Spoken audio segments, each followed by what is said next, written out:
Hey guys, Dr. Berg here. In this short video, we're going to talk about why people eliminate less by eating more fiber. You've heard it. People say you need to eat more fiber and it's going to help you eliminate, but a lot of times that doesn't work. So let's talk about why that is. So this whole idea of fiber creating bulk, absorbing water to make you eliminate more, you realize that people with chronic constipation consume the same amount of fiber as people that don't have constipation? Yeah, so that's interesting. People with chronic constipation get more constipated when they add more fiber. There's also a small amount of clients that I have where I put them on 7 to 10 cups of vegetables and they get completely constipated. So there are certain people that just don't have the microbes to digest all that fiber. Well, first thing you need to know is that you want to consume your fiber from vegetables and possibly even fruit if you're not trying to lose weight, okay? Now, let's say you're really constipated and you do have a weight problem and you've tried everything.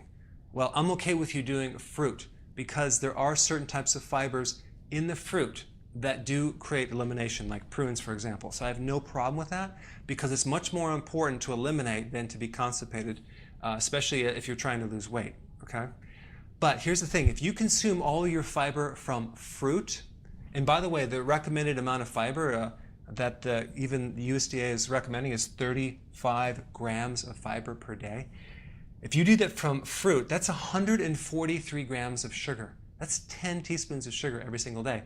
Well, that's actually probably even better than the average American who consumes 31 teaspoons of sugar every single day. But still, that's way too much sugar. So you don't want to do all fruit. You want to do mainly vegetable.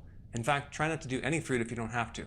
But vegetable is the best fiber. Now, I consume at least probably 10 to 15 cups of vegetables a day, but I've been doing it for a long time, so my system can process these fibers. So you might want to start off small and gradually increase, but if you bloat with especially kale, then you better back off and try something else because it's way more important to not bloat than to consume kale, okay?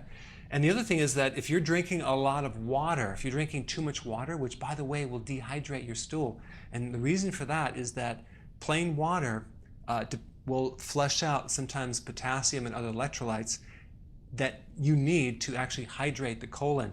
So I have people that are constipated and they have really dry stool and they're drinking like a gallon of water a day. So we cut that back, put some electrolytes in, and bam, they're actually eliminating.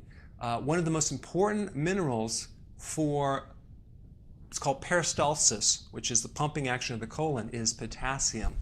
So potassium is important, especially if you want to get it from some type of electrolyte powder. That will also help you as well because that will also stimulate part of the nervous system that helps release this waste material. It's called the parasympathetic nervous system.